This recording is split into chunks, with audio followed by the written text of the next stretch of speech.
I'm gonna hold my microphone because my clothes are too sloppy and floppy to be trusted to have a microphone. Let me try this for a third time. Hello, friends. I'm definitely coming to you today in slob mode. It was kind of all I could do just to like sit down and actually make a video in the first place, much less to actually get dressed or put on makeup or do anything fancy. I'm kind of just getting my footing now after the hurricane. Last night was the first time that I actually talked to the owner of the bookstore where I worked, and like he seems like he's doing pretty zen considering how terrible everything was. We kind of talked and he was sort of like, well, you know, maybe it'll hit me at some point, but I'm just kind of going with the flow, going one day at a time. Whatever happens is what's kind of meant to be. And it was good to hear that, like, he was in a pretty good mental space overall. Like, you know, we all get hit with it now and then, I think, no matter how much we might feel like we're doing okay. But I think he's coping with it pretty well, considering the loss that we suffered. And then at the end, we were talking about some of the things that got lost. And I was like, yeah, like that picture that you got at the thrift store that hung above the records. And he's like, oh no, I forgot all about that. So, you know, we're still kind of having those moments where you just remember like little stupid things that floated away down the river. And you're just like, and I'm still finding out about like businesses that we go to regularly that got hit. Like last night was also my partner's scale modeling club. And they were like, oh yeah, Hobbytown's like wrecked. It's the only hobby shop in Asheville. I was like, really? The hobby shop? Because I do not think of this hobby shop as being anywhere near a river or a creek. Like, it seems very far away. But I looked at their Facebook, and sure enough, the river was in Hobbytown and destroyed everything inside of it. So even now, we're still remembering things that are like, oh, that too? But pretty soon, I'm hoping to get into town and actually shoot a video down there and talk about it a little bit, because I know some of you are curious to actually see what it looks like.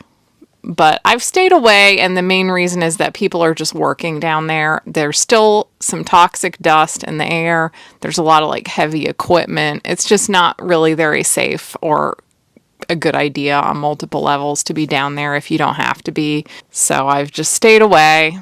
But my brain has been just kind of like so out of it this month. I've been so behind. I haven't done any writing. I've kind of just like barely gotten back into the groove with some videos, and like I haven't done anything, to the point where I feel like I've spent the entire month walking into a room and just going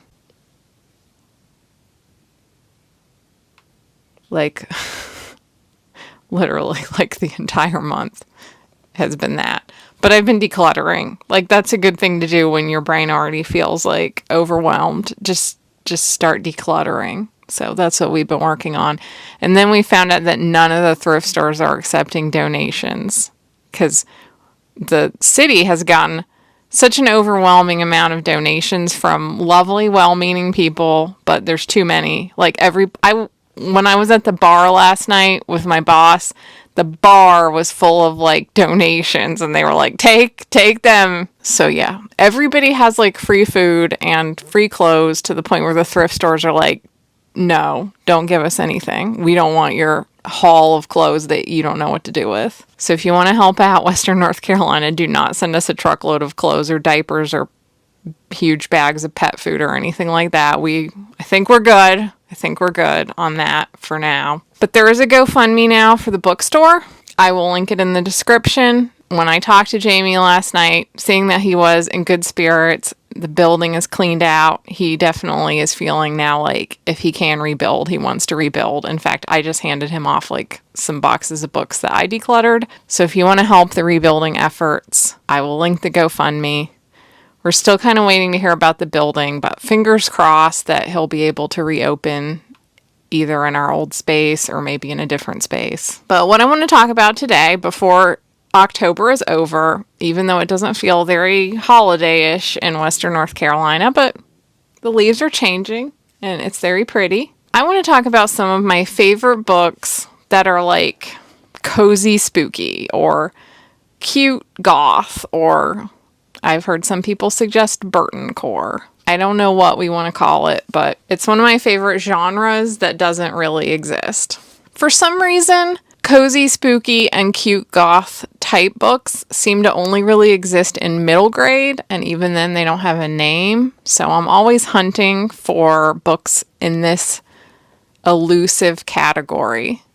Books that take me back to when I was a kid, shipping Jack and Sally, swooning over the end of The Nightmare Before Christmas and how cute they were together, and just wanting more of that vibe. So I'm gonna tell you some of the ones that I have found over the years. First, I've talked about it before. This is such a perfect me book, The Undertaking of Hart and Mercy by Megan Bannen. Mercy runs a funeral home, and Hart is like a ranger who patrols this kind of other realm. And it's set in a world that's kind of modern, but is not our own world. There's kind of some different, there's like talking animals and some other weirdness thrown in. It really works, but it's unlike anything I have ever read before. And then there's kind of this like, there's gods, there's just the other realm where there's like spirits of the dead. I don't remember quite what the terminology is now because my memory is terrible, but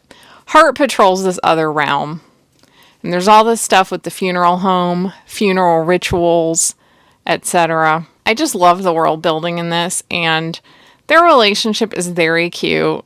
One of my favorite things about it is just what well-rounded characters they were. Hart, on his ranger duties, likes to get interlibrary loan titles with long, complicated titles because they're like nonfiction books on specific topics. And like, same. That would be me. If I'm going on vacation, I want to get a book that's like some nonfiction niche title. So me and Hart could talk about books. So I loved them. And I just loved how this book just like was like, this is just going to get weird and we're going to go for it. And that they published it. There's also now a sequel, The Undermining. I know it's the Under Something of Twyla and Frank, that I will probably pick up on my next Barnes & Noble trip. So I hugely recommend this one. And on Megan Bannon's Instagram, I saw her recommend the works of Vivian Shaw. And the way that she described Vivian Shaw's latest novella made me go, I must immediately read this series because it also sounded like very me books. So I picked up the first book, Strange Practice, just recently. And I'm only like 2 or 3 chapters in, but so far, yes, this is definitely a me book. It concerns Greta Helsing, who is a doctor to the undead or the dead, anybody who's died but is still walking around. And she's kind of like a very sort of pragmatic academic character so far. Kind of reminds me a little bit of Emily Wilde.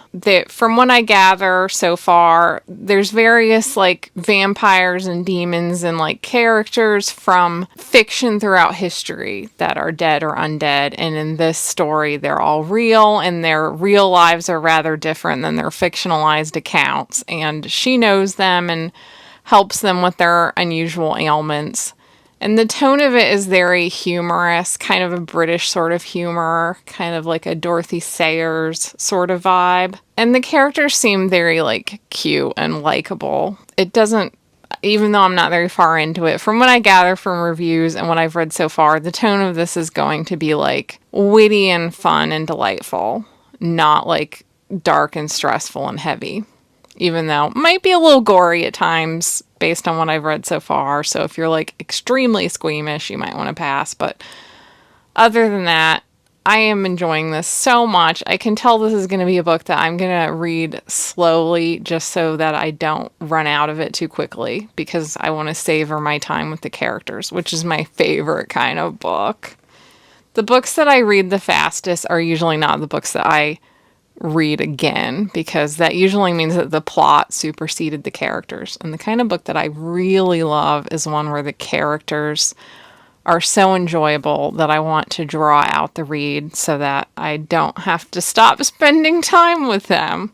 I think that's going to be one like that. Another one, I only have the sequel, but the one that I'm recommending, because it's the first one, is Man-Made Boy.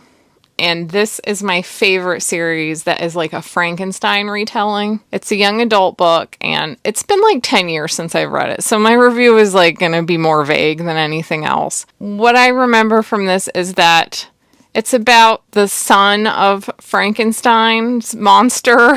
And then it contains various like horror movie monsters living in their kind of own horror movie monster world, but they're all like endearing characters. This was an endearing little, I think it's just a duology. This one came out in 2011, so we're really going back here because I also read this one when it came out. So I haven't read it in over 10 years now, but I don't keep very many novels on my shelf. I have to feel like I'm going to reread them to keep them, which is not common because life is too short for that. This is one of the few that I kept on my shelf because it also hit many of my buttons for being like a good Burton-esque romance. It's set in this sort of steampunky world. It's like the future, but everybody's kind of dressing and acting like it's Victorian times. And there's like people have been brought back from the dead. Why? I don't remember that anymore, but there's like an army of zombies, and the main character, who is alive, an alive girl, falls for one of the zombie soldiers, who is a very charming character.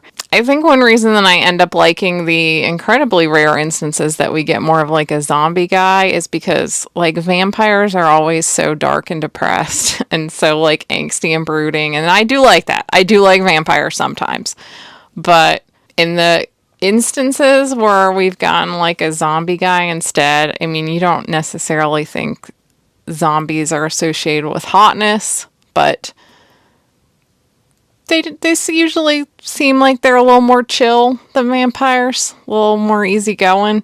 There's kind of a tragic element to this one because their bodies are breaking down and like it's hard to keep them alive-ish. So there's kind of that tension running through it that you hope that they'll be able to stay together and that he's not like going to die for real. But I really loved this book. And as far as I know, Leah Habel has not released anything in a long time. There was a sequel to this one, and then there was like one that she self-published. And then I don't know what happened to her. If anybody knows if she's like self-publishing stuff under a pen name, please tell me because I really liked this book. Also, just the cultures in this book were really interesting. I remember they had like some kind of like genre of music that they listened to, like the zombies. I don't remember what it's called anymore. I should probably reread it, but that stuck out to me as like, I like it when people invent a music genre that's hot right now. Another author I just recommend in general, even though I don't have any of her books on hand, is Kelly. I'm friends with her, and I realize I don't know how to pronounce her name. But Kelly, Creagh, another young adult author. She has a 3-book series that is like a paranormal young adult romance that draws from the works of Edgar Allan Poe. She has one based on Phantom of the Opera, one based on Jane Eyre, and she just sold another one that will be coming out in the future. I really like her writing style, and the books are like definitely young adult. One thing I love about her work is that you can just tell the passion that she has for the source material, and even though there is like that teen angst, I don't necessarily hate teen angst, but I'm just warning you because some people do. I feel like the characters are really well realized, so it's always like an interesting time seeing where she's going to take her characters. So I've pretty much all of her books, I've either read them or I plan to read them. And then the last one on my list, which is it's not quite as cute, and also it's out of print, so I hate to bring it up, but the Meat Cake Bible and the Meat Cake Comics by Dame Darcy, they were definitely an influence on me when I was in my early 20s. At that age, the cool kids were all the Gen Xers, and those of us who were the millennials were kind of just hitting adulthood, figuring out what to do with our lives, and there was nothing better than really cool, weird, grown-up Gen Xer to show us the way of how to be strange and creative people. Dame Darcy was one of those people for me, and her comics are very off the wall. She has recurring characters that seem like they come from some, like, gothic Coney Island Smashing Pumpkins music video fever dream. And they're sexy, not for kids. They are kind of funny, and they're just extremely strange, a little disturbing. It's a vibe. And it was definitely a vibe that I was influenced by. So I still love these comics, and just like there's nothing else like this out there. Now I don't think I have any. I don't have any indie recommendations on my list, and part of the reason for that is because I just love to browse at the bookstore so much, and indie books, well, they're starting to be at the bookstore. Bookstores are starting to pick up some of the indie books now, which is great. I love that. But I do know that, like, Stephanie Burgis, for example, has some, like, kind of spooky, I think, Regency, gothy romance sort of gas lamp. Yeah, that's, like, kind of the word I'm looking for. Romances that are on my list. I haven't read them yet, but I've read some of her other books. So those might be worth checking out if you like that kind of vibe. And I also have to give a shout out to my books, especially Doll Girl Meets Dead Guy, which is... I pitched it as Nightmare Before Christmas crossed with Studio Ghibli. It's about my character Sorla, who is I have a whole race of doll people. She's one of my doll people. They're generally have been created to be a slave race, but she escaped, and she's a very talented baker. She goes to work for the Royal Bakery, but she needs a ride to the capital, and the only person going that way is Dor, a soldier who was recently brought back from the dead, from the battlefields, and he's got some PTSD, kind of depressed. It's not fun to be brought back from the dead. You kind of get symptoms that mimic, like, a chronic pain condition. At first, it's kind of a grumpy sunshine situation, but then as they get to know each other, they really find a deep connection, solace in each other. It's really a book of my heart. I love writing it so much. I love those characters. And it's also like, it deals with some deeper themes, particularly of like dealing with past traumas. But it's pretty much like a cozy book, a cozy little romance. All the books that I recommended are kind of on the spectrum of that, except for Meat Cake. I wouldn't really call that one cozy so much. If you know of any other books that would fit in with this list, books that have like gothy characters, but that are like not extremely brooding and dark, but are more on like the funny to cute to cozy spectrum, something that reminds you of those kind of like middle grade stories or The Nightmare Before Christmas, but for adults especially, I really love it when there's like a nice, well-realized romance. I would love more recommendations like this, like, gimme. So, drop all your recs in the comments, especially because I know I've missed some indie releases that would fit in here. And, you know, self-recs are okay, too. Let's all find some new books to read. Let's make this a genre, dang it. And if you're just joining me, my name is Lydia Foxglove, and generally I talk about writing, craft, and living a creative life, and along with some world building and sometimes other nerdy stuff, including book recs like I did today. If you enjoyed this video, make sure to hit the like and subscribe button. And if you want more from me, I have a Patreon and Substack, same content on both, and they both have a free tier, or the $5 tier gets you access to my Discord, bonus videos, etc. Thank you so much for joining me for these book recs and for putting up with my slovenly, disorganized appearance and brain. If you want to support the used bookstore where I used to work that got destroyed in Hurricane Helene, check out the links in the description and you will have my deepest gratitude, and I'll talk to you later. Bye.